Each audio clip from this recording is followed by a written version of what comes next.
Hermanos, el mensaje de esta mañana se va a encontrar en Juan, capítulo 21, y este mensaje se titula El llamado restaurador de Cristo. Vamos a hacer un repase entero del capítulo 21 de Juan, pero vamos a enfocarnos en los versículos 15 al 19. Y la semana pasada tuvimos un servicio especial de Viernes Santo, recordando los padecimientos y el sufrimiento de Cristo, su obediencia hasta el fin. Y después el domingo pasado tratamos sobre la redención. Hablamos del hecho de la redención, de la realidad de la redención y la respuesta que debemos de tener a esa redención. Entonces hoy vamos a ver lo que es la restauración. Y en este pasaje vamos a ver cómo Jesús restaura a Pedro a su llamado como discípulo. Nuevamente, Juan 21, del 15 al 19. Esta es la palabra del Señor. Cuando hubieron comido, Jesús dijo a Simón Pedro: Simón, hijo de Jonás, ¿me amas más que estos?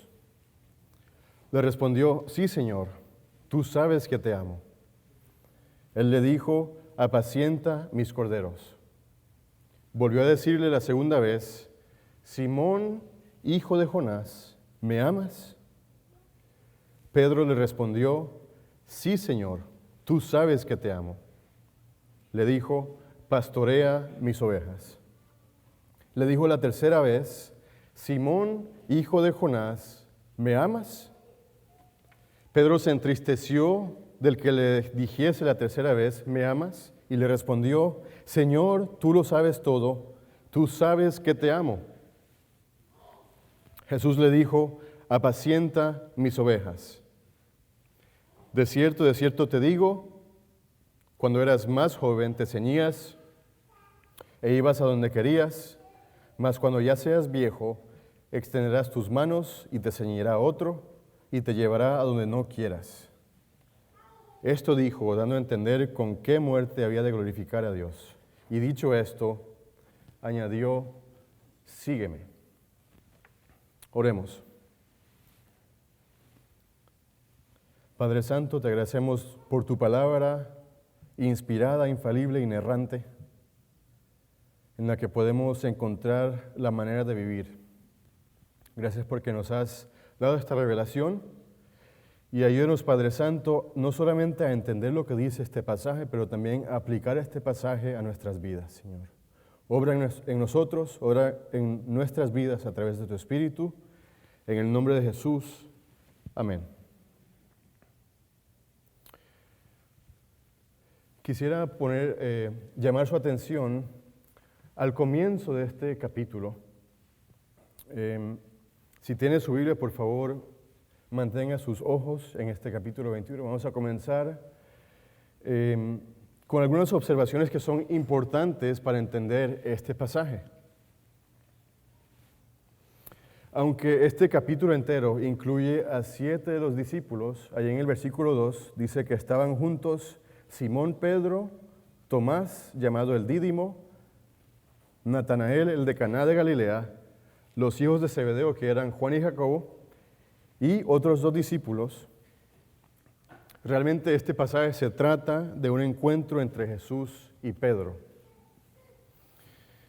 ¿Por qué decimos esto? Porque en este capítulo entero, Simón Pedro y Simón, hijo de Jonás, se encuentran un total de 13 veces en este capítulo. Y otra cosa que quisiera llamar su atención es que Pedro era el líder de los discípulos. Pedro era quien influía a los demás discípulos. ¿Cómo podemos deducir esto? Porque 6 otros discípulos de Jesús siguen a Pedro a pescar. Ahí en el versículo 3, si puede ver ahí, dice: Simón Pedro les dijo: voy a pescar. Ellos le dijeron: vamos nosotros también contigo. Otra cosa que quisiera llamar su atención es que Cristo ya había resucitado en este entonces y ya habían visto a Jesús un total de 3 veces. Si puede ver en el versículo 14, ahí dice, esta era ya la tercera vez que Jesús se manifestaba a sus discípulos.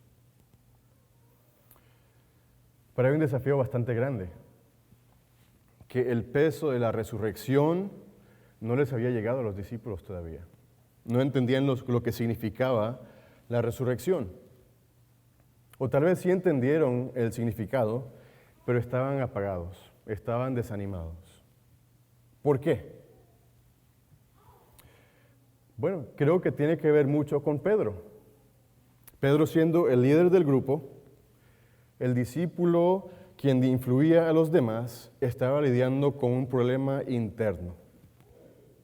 Claro que sí, Jesús había sido entregado, había sufrido una muerte impresionantemente cruel, había sido sepultado y había resucitado, pero Pedro aún estaba viviendo con el hecho de que había negado a Jesús como su maestro. Y eso lo podemos ver anteriormente mientras Jesús estaba en su juicio religioso delante de Anás y Caifás, los sumos sacerdotes. Sucedió esto, mire conmigo en Mateo 26, del 69 al 75. Aquí dice, Pedro estaba sentado fuera en el patio y se le acercó una criada diciendo, tú también estabas con Jesús el Galileo. Mas él negó delante de todos diciendo, no sé lo que dices. Saliendo él a la puerta, le vio otra y dijo a los que estaban allí, también éste estaba con Jesús el Nazareno. Pero él negó otra vez con juramento, no conozco al hombre. Un poco después, acercándose los que por allí estaban, dijeron a Pedro, verdaderamente también tú eres de ellos, porque aún tu manera de hablar te descubre. Entonces él comenzó a maldecir y a jurar, no conozco al hombre. Y enseguida cantó el gallo. Entonces Pedro se acordó de las palabras de Jesús que le había dicho, antes que cante el gallo, me negarás 3 veces. Y saliendo fuera lloró amargamente. Aquí podemos ver a Pedro que se había dado por vencido. Él creyó que nunca negaría a Jesús. Él creyó que daría su vida por Jesús, pero sucedió lo opuesto. Negó a Jesús y huyó a esconderse. Entonces, el ver a Pedro en este capítulo, en el versículo 3, decir, voy a pescar, era una forma de Pedro renunciar al llamado que Jesús le había hecho al comenzar su ministerio. Y aquí podemos ver el llamado de Jesús a Pedro, ahí en Marcos 1, el 16 y el 18, yo creo que está ahí en la pantalla. Dice, andando junto al mar de Galilea, vio a Simón y a Andrés su hermano, que echaban la red en el mar porque eran pescadores. Y les dijo Jesús, venid en pos de mí, y haré que seáis pescadores de hombres. Y dejando luego sus redes, le siguieron. Lo único que Pedro conocía era la pesca. Entonces, si me pueden seguir brevemente al principio del capítulo 21, vemos cómo Pedro se aventuró, como solía hacer unos 3 años antes de conocer a Jesús, se aventuró y se fue a pescar. Los otros discípulos le siguieron, pero aparentemente no les fue muy bien. En la segunda parte del versículo 3 dice que fueron y entraron en una barca y aquella noche no pescaron nada. No pescaron nada. Pero Jesús muestra su misericordia con sus discípulos. Dice el pasaje que aún estaban a unos 200 codos de la orilla, unos 90 metros. Se presentó Jesús en la playa y les preguntó, hey, ¿tienen algo de comer ahí? En otras palabras, ¿pescaron algo? Y ellos le respondieron, no. O sea, ni un charal, ni un pescadito. Y él les dijo, echen la red a la derecha de la barca, es que ahí es que están los pescados. Y ellos le echaron y ya no la podían sacar porque había una gran cantidad de peces de ese lado de la barca. Y al ver esto, Juan, que se titula en su evangelio como el discípulo a quien Jesús amaba, le dice a Pedro: ¡Hey, es el Señor! Es Jesús que nos está hablando. Y Pedro, cuando oyó que era el Señor, se puso nuevamente su túnica, porque se le había quitado para pescar, y se echó al mar. Y Pedro se aventó una natación olímpica para llegar a la orilla, para llegar a donde Jesús estaba. Yo creo que nadar unos 90 metros usualmente toma entre 1 y 2 minutos, pero yo me imagino que Pedro le hubiera ganado hasta Michael Phelps a llegar allí a la orilla, ¿verdad? Entonces los otros discípulos vinieron con la barca arrastrando la mercancía. Dice la palabra aquí que habían 153 peces grandes y la red no se rompió. Otro milagro de Jesús, ¿verdad? Demostrando que realmente había resucitado y estaba ayudando a sus discípulos. Y ahí cuando llegaron a la orilla, vieron que había una fogata con brasas puestas y pescado cocinando, y había pan también. Y Jesús les dijo: traigan de los peces que acaban de pescar. Y luego les dice: vengan y coman. Y Jesús les sirve pan con pescado, que no solamente era algo común para comer, sino que también me imagino que les recordaba de las 2 ocasiones en las que Jesús había alimentado a las multitudes con pan y pescado. El texto también dice que ninguno de los discípulos se atrevía a preguntarle: hey, ¿quién eres? De una forma u otra, Jesús no... ellos sabían que era Jesús, sabían que era el Señor, pero vemos vez tras vez la misericordia de Jesús, que aun cuando sus discípulos no entienden lo que tienen que hacer, Jesús los busca, Jesús los llama y Jesús los alimenta.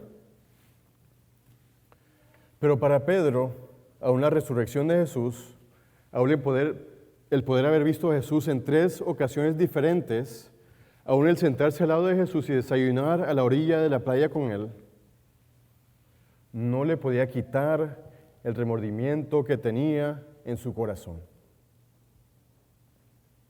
Y es aquí donde entramos al texto esta mañana, hermanos. Es aquí donde podemos ver el asunto primordial: el amor. Aquí Jesús busca restaurar a Pedro a su llamado y lo hace bajo la misma circunstancia que la primera vez, mientras Pedro estaba echando la red en el mar, mientras estaba pescando, y él busca redimir a Pedro. Entonces, después de comer, ahí ya comenzando en el versículo 15, después de comer, Jesús le dice a Simón Pedro: Simón, hijo de Jonás, ¿me amas más que estos? Aquí Jesús llama a Pedro por su nombre completo. Y de hecho, Él quita el nombre que Él le dio. En Juan 1:42 vemos que Jesús nombró a Simón Pedro. Ahí dice: y mirándole Jesús dijo: tú eres Simón, hijo de Jonás, tú serás llamado Cefas, que quiere decir Pedro. Y la razón por la que Jesús hace esto es porque Pedro está actuando como si los últimos 3 años no han pasado. Él está abandonando su cargo como discípulo de Jesús. Pedro está tratando de vivir el presente como si fuera el pasado, como si no conociera a Jesús. Por eso Jesús le pregunta: ¿me amas más que estos? Y Jesús no se está refiriendo a los otros discípulos, se está refiriendo a los pescados, se está refiriendo a la red, se está refiriendo a la barca, a la vida antigua de Pedro. Y Pedro responde: sí, Señor, tú sabes que te amo. Pero algo muy interesante que podemos ver aquí es que la palabra amor que Jesús usa en el griego y la palabra que Pedro usa para amor es distinta. La palabra que Jesús usa en el griego es agapao, que es un amor sacrificial, describe el amor del Padre por Jesús. Es un amor que proviene de Dios mismo y se manifiesta de maneras sacrificiales. Y la palabra que Pedro usa en el griego es fileo. Ahora, la palabra fileo, este es un amor que describe el afecto profundo por una persona, por un amigo. Es un amor fraternal, por decirlo así. Entonces hay una gran diferencia en el amor que se está compartiendo aquí.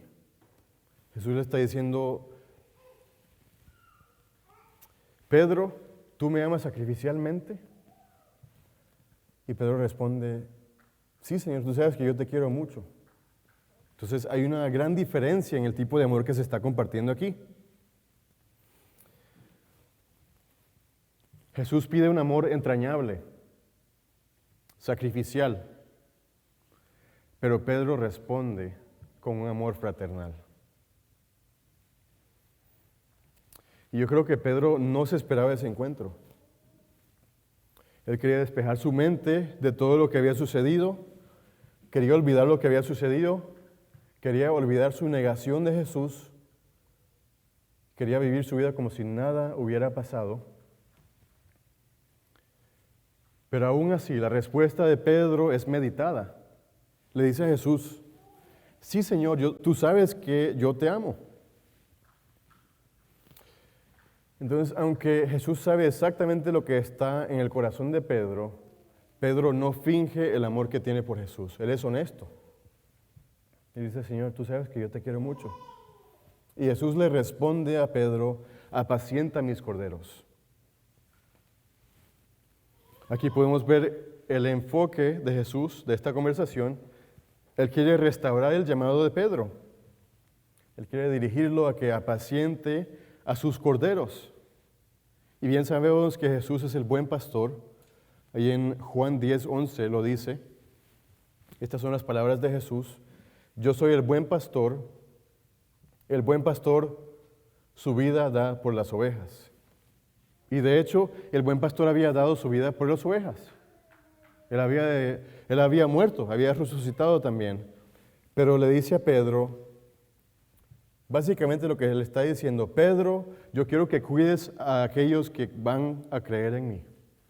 Yo quiero que ejecutes el cuidado pastoral sobre mi rebaño.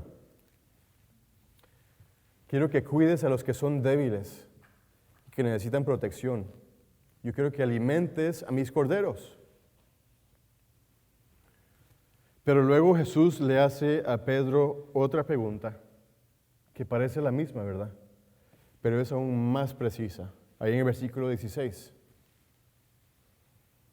Dice, volvió a decirle la segunda vez, Simón, hijo de Jonás, ¿me amas? Pedro le respondió, sí, Señor, tú sabes que te amo. Y le dijo, pastorea mis ovejas. Nuevamente vemos este mismo intercambio, las mismas palabras en griego, usando un amor sacrificial por parte de Jesús y un amor fraternal por parte de Pedro. Los dos siguen hablando de la misma manera, definiendo el amor distintamente, pero aún así, Jesús sigue llamando a Pedro a su llamado inicial, a ser discípulo de Jesús y a guiar el rebaño de Dios. Pero luego sucede algo muy interesante en el versículo 17. Y vamos a leerlo rápidamente. Dice, le dijo la tercera vez, Simón, hijo de Jonás, ¿me amas? Y Pedro se entristeció de que le dijese la tercera vez, ¿me amas? Y le respondió, Señor, tú lo sabes todo, tú sabes que te amo. Y Jesús le dijo, apacienta mis ovejas. Aquí, hermanos, Jesús usa la palabra que Pedro usa. Usa la palabra fileo, la palabra y el amor al que Pedro se refería. Entonces la palabra cambia, la pregunta cambia aquí. Básicamente lo que Jesús le está preguntando a Pedro, dice, Pedro, ¿realmente me amas como un amigo? Pedro, ¿realmente soy tu amigo? Pedro, ¿realmente me aprecias? Y aquí es cuando Pedro se entristece. Pedro está confrontado con la realidad entre amar a Jesús y haber negado a Jesús. Él sabe que realmente ama a Jesús, pero que lo negó delante de los que estaban acusando a Jesús para crucificarle. Y él respondió diciendo, Señor, tú lo sabes todo, tú sabes que te amo. Y aquí Pedro confiesa honestamente su amor por Jesús. Pero aún así, la respuesta de Jesús es persistente. Ahí dice, Jesús, apacienta mis ovejas. Pero aquí lo que podemos ver, hermanos, es que de esta manera, tal como Pedro negó a Jesús 3 veces, Jesús llama a Pedro 3 veces y restaura su llamado a ser apóstol. Aquí podemos ver el amor restaurador de Cristo Jesús con sus discípulos. Después Jesús añade, de cierto te digo, cuando eras más joven te ceñías e ibas a donde querías, mas cuando ya seas viejo extenderás tus manos y te ceñirá otro y te llevará a donde no quieras. Y esto lo dijo para entender que con qué muerte había de glorificar a Dios Pedro. Y dicho esto, añadió, sígueme. Obviamente, lo que está haciendo Jesús aquí es equipar a Pedro para lo que viene. De una forma bastante particular, Jesús le predice a Pedro lo que le espera. Que al envejecer, él estaría bajo el poder de alguien más. E incluso cuando dice, extenderás tus manos y alguien más te ceñirá, podría ser que está aludiendo a la muerte de Pedro por crucifixión. Él extendió sus manos y alguien lo ciñó. Históricamente sabemos que Pedro fue crucificado boca abajo porque no se sentía lo suficientemente digno de morir como murió su maestro. Pero aún así, alguien le extendió sus manos y lo ciñó. Hermanos, de esta manera fue que no solamente Pedro, pero los otros discípulos realmente pudieron seguir a Jesús y ser aquellos apóstoles fieles y dispuestos a morir por Jesús. Y obviamente este llamado de Jesús fue para Pedro, para restaurar a Pedro como apóstol, pero creo que hay cosas que podamos aplicar a nuestras vidas como seguidores y discípulos de Jesús. Entonces quisiera llamar la atención a 3 lecciones en este pasaje que nos pueden ayudar en nuestras vidas. Número 1, el llamado de Dios nunca se vence. Y si Jesús te ha llamado, escucha y responde su llamado. Él no puede anular su llamado, Él no lo anula a causa de su amor y tú no lo puedes anular. Si Dios te ha llamado, Él te ha llamado y debes de reconocer ese llamado. No ignores el llamado de Jesús a tu vida. No abandones el llamado de Jesús a tu vida. Puede ser un llamado bastante particular. Antes de un llamado a cualquier otra cosa, el primer llamado que Él te va a hacer es a que rindas tu vida a Él, que confieses tu pecado, que te arrepientas y que confíes plenamente en Él. Ese es el primer llamado que Jesús te va a hacer. Pero yo quisiera exhortarte esta mañana, no pienses que tu vida pueda ser la misma de antes a la hora de conocer a Cristo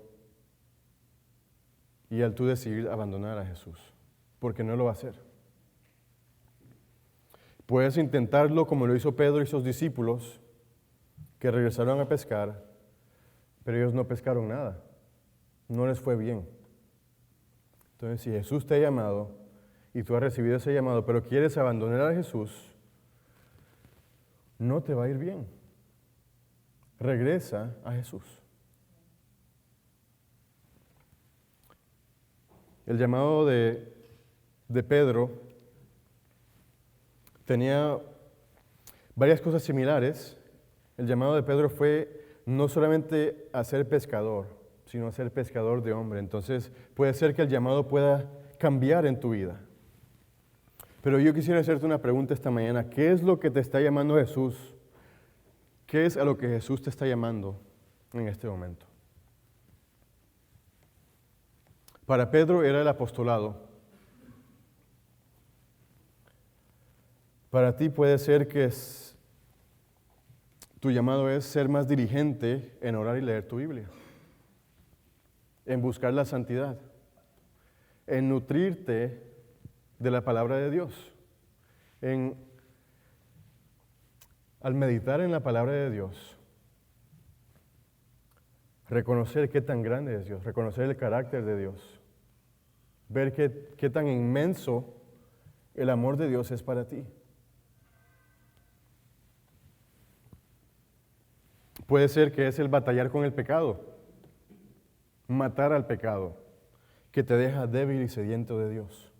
Ese puede ser tu llamado.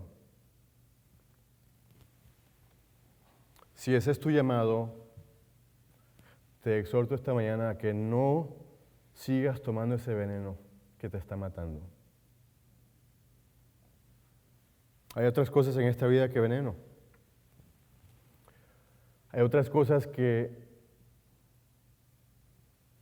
puedan causar que te alejes de Dios. Pero tu llamado es seguir a Jesús. Puede ser que tu llamado es ser el líder de tu familia. Estoy hablando a cada varón casado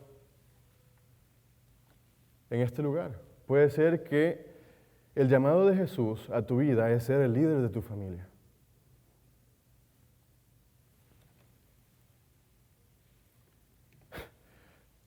El tal hecho de hablar con tu esposa.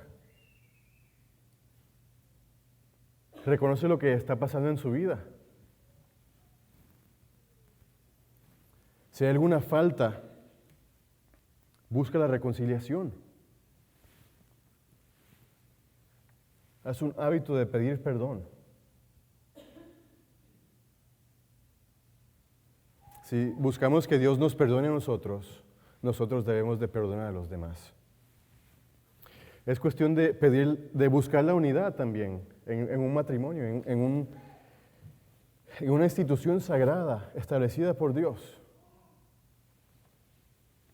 Es amar a tu esposa como Cristo ama a la iglesia, ¿verdad? Como un vaso frágil.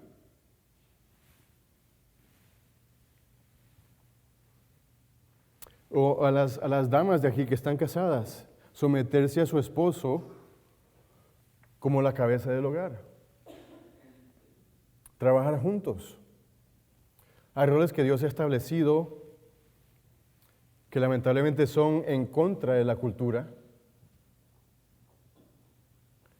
pero es lo que somos llamados a hacer. Y aun siendo soltero o soltera, Dios busca pureza, Dios busca santidad. Dios busca que busquemos hacer su voluntad.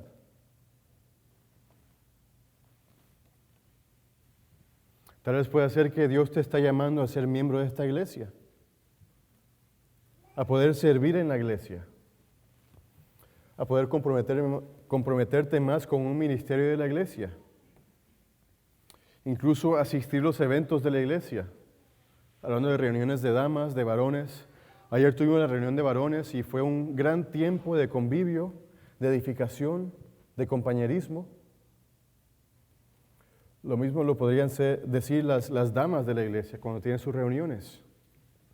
La reunión de oración. ¿Será que Dios te está llamando a orar más? Claro que sí. Dios busca tener una comunión profunda contigo. Tal vez sea que Dios te esté llamando a compartir el Evangelio con tus vecinos. Tal vez has visto que la forma de vivir de ellos no es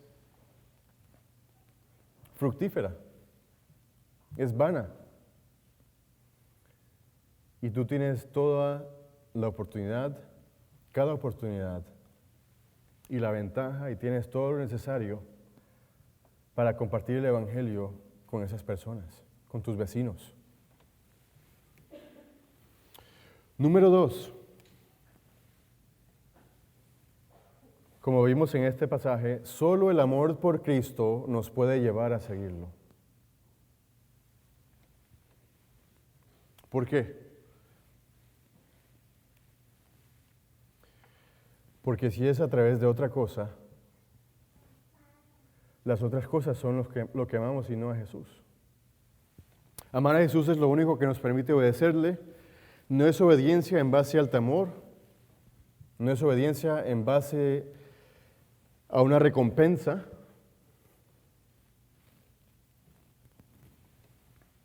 Yo quisiera hacerte una pregunta para que la imagines. Imagínate servir a Dios solamente en base a lo que te pueda hacer, o sea, en base a que te pueda mandar al infierno, o solamente porque quieres ir al cielo. Vivir una vida así no tiene gozo, no tiene adoración personal de Dios, no tiene comunión especial con Dios, no hay una relación especial con Dios y tampoco hay obediencia. ¿Por qué? Porque es solamente una manera de apaciguar a Dios para que Él reciba lo que Él quiera y para que nosotros recibamos lo que nosotros queremos. Entonces yo te dejo con esto. La obediencia a Jesús, que se basa en cualquier otra cosa que no sea el amor, nos lleva a amar todo excepto a Jesús. Hermanos, esto es idolatría. Porque hemos creado un Dios a nuestra semejanza que se basa en nuestro interés, en nuestro deseo, en nuestro beneficio. Y bien sabemos que Dios es un Dios personal. Aquí podemos ver en la historia que fue a buscar a Pedro, que estaba alejado, pero fue a buscarlo. Le dio de comer, lo confrontó, lo llamó, lo redimió con su sangre, ¿verdad?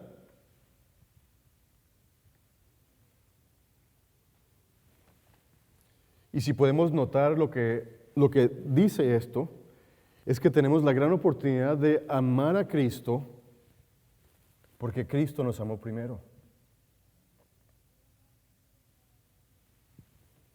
Y este no es un concepto nuevo, que el amar a Dios es la forma en la que debemos de obedecerle, porque en Deuteronomio 6, del 4 al 9, nos enseña esto, nos enseña que el amor nos va a influir a obedecer a Dios. Ahí dice, oye Israel, Jehová nuestro Dios, Jehová uno es, y amarás, ahí está, amarás a Jehová tu Dios de todo tu corazón y de toda tu alma y con todas tus fuerzas. Y estas palabras que yo te mando hoy estarán sobre tu corazón y las repetirás a tus hijos y hablarás de ellas estando en tu casa y andando por el camino y al acostarte y cuando te levantes, y las atarás como una señal en tu mano y estarán como frontales entre tus ojos y las escribirás en los postes de tu casa y en tus puertas. Ahora, no puedes seguir al resto de este pasaje si no amas a Jehová tu Dios.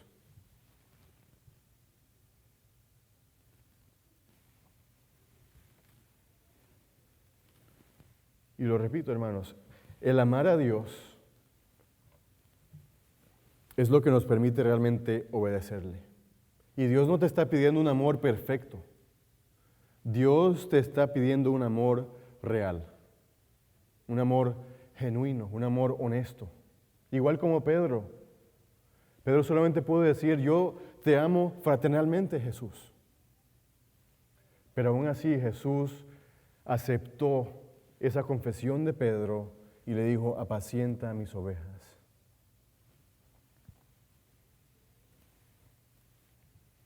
Mientras nosotros seamos honestos con Jesús, Él va a transformar el amor que nosotros tenemos, que es genuino y honesto, pero no es perfecto, y Él nos va a transformar a tener un amor que es purificado por su palabra, que nos ayuda a reflejar a Él. Número 3, Dios restaura a aquellos que ama.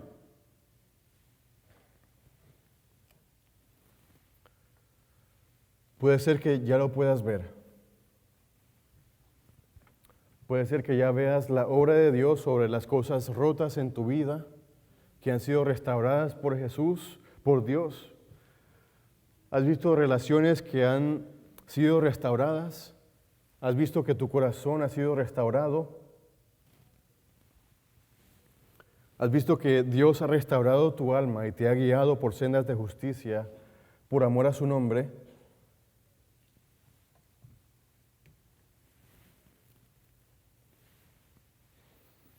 ¿Por qué?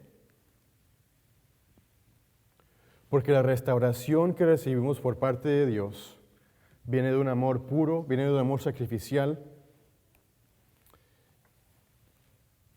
y nos permite ese amor amar a los que están a nuestro alrededor.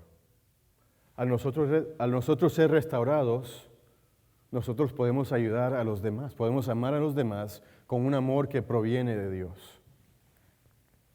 Pedro fue restaurado a ser un apóstol, a cuidar el rebaño de Dios. Pero no pudo entender realmente el amor ágape hasta mucho después. Pero él fue fiel a seguir a Jesús. Realmente no sabemos cuándo fue que Pedro aprendió y maduró en la forma que se escriben las epístolas, pero lo hizo. Ahí en 1 de Pedro 1, del 22 al 23 dice, habiendo purificado vuestras almas por la obediencia a la verdad, mediante el Espíritu, para el amor fraternal no fingido, amaos unos a otros entrañablemente de corazón puro, siendo renacidos, no de simiente corruptible, sino de incorruptible, por la palabra de Dios que vive y permanece para siempre. La esencia de este pasaje, hermanos, se puede ver en la segunda parte del versículo 22.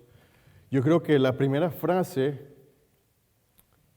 de habiendo purificado vuestras almas para el amor fraternal no fingido, eso está modificando una declaración de Pedro, una dirección de Pedro que dice ahí, amaos unos a otros entrañablemente. Ahora, esa palabra que está usando Pedro en este momento es agape. Él entendió el amor sacrificial de Jesucristo y está instando, está moviendo a otros a hacer lo mismo. Está diciendo, ámense como Cristo ama, entrañablemente, de corazón puro. ¿Y cómo lo hacemos? Ahí sí podemos ver la primera parte de ese versículo 22. Mientras nuestra alma es purificada, obviamente esa es la restauración de Dios, y es en base a nuestra obediencia a la verdad, en base al Espíritu Santo. ¿Para qué? Para el amor fraternal no fingido. ¿Por qué? Porque somos hermanos. Ahí sí usa la palabra Filadelfia, de amor fraternal. Debemos de amarnos fraternalmente. ¿Por qué? Porque somos de la misma familia.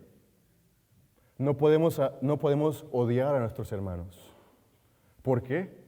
Porque somos llamados a amar entrañablemente.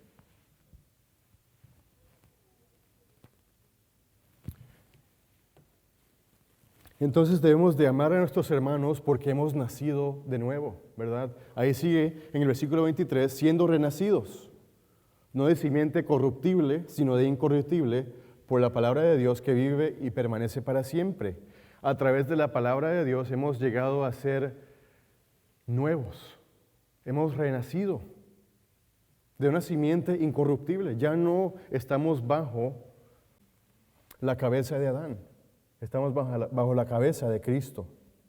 Y la palabra de Dios vive y permanece para siempre. Ahora, todos tenemos lo necesario para amar los unos a los otros entrañablemente. Puede ser que el Señor te esté llamando, que te esté desafiando a amar entrañablemente esta mañana.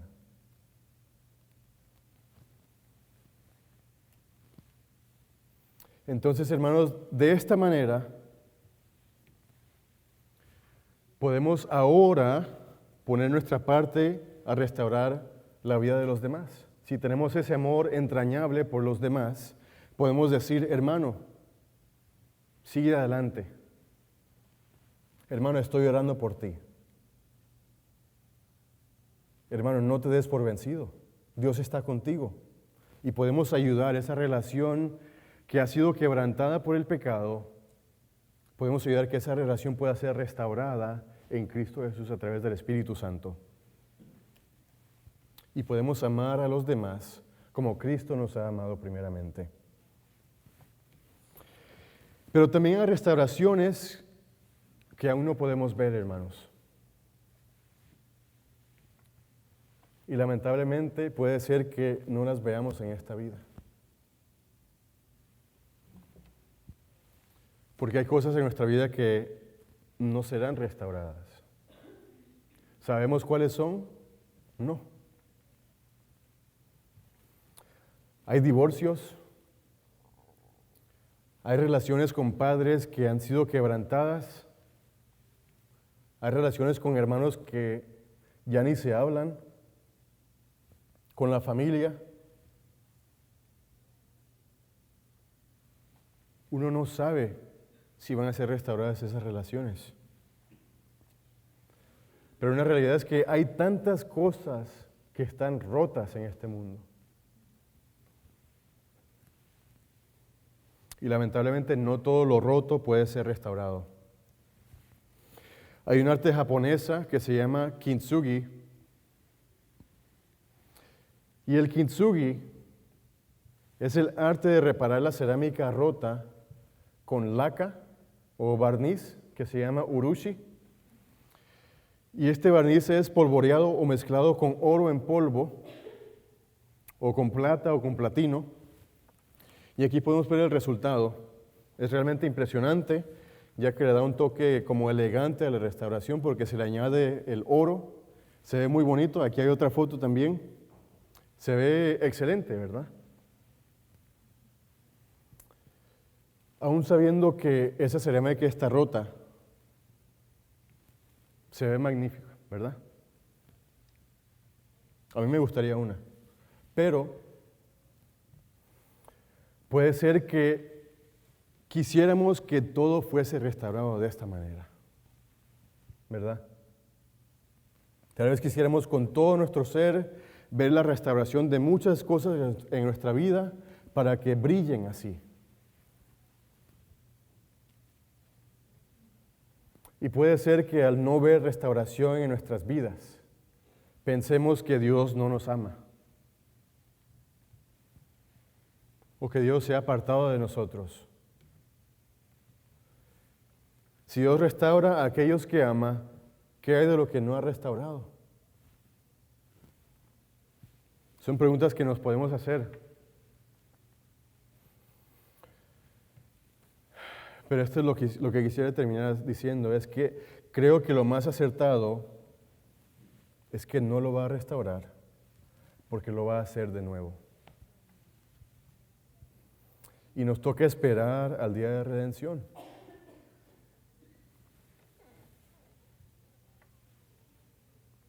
Tal vez tengamos que sufrir en este mundo, en esta vida. Pero Dios siempre va a restaurar la vida, el alma, las relaciones de aquellos a quien Él ama. Y aquí podemos ver a Jesús en Apocalipsis 21:5. Este es Jesús quien está sentado en el trono. Esto es lo que dirá: he aquí, yo hago nuevas todas las cosas. Y me dijo, escribe, porque estas palabras son fieles y verdaderas.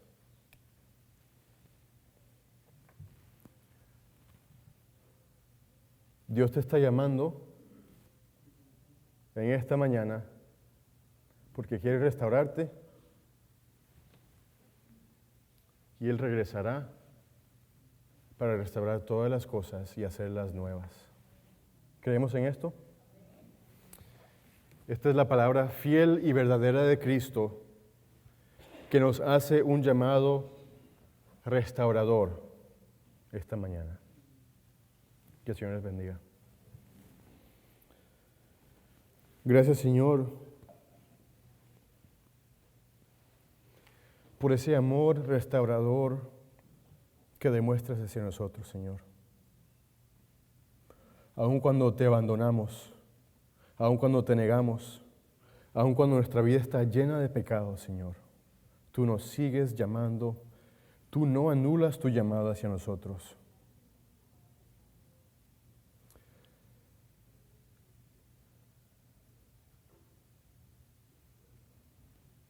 Gracias por tu paciencia con nosotros. Gracias porque tú sabes todo, tú nos conoces y aún así estás dispuesto a redimirnos y lo hiciste en la cruz.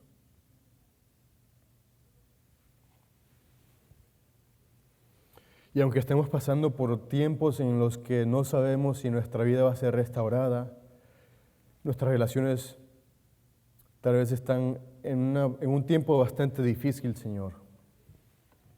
Podemos confiar en ti y saber que tú vas a hacer todas las cosas nuevas, Señor.